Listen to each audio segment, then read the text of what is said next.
a door that has gouges in it from an animal. What's the process here? Alright, as you can see, we have these areas that are damaged through here. And if you look closely on the side here, there's also damage in here, from here to here.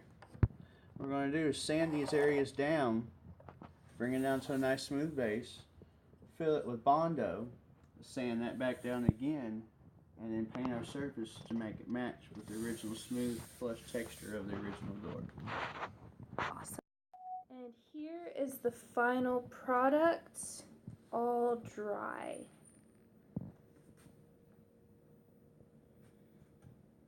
Not a scratch or a scrape.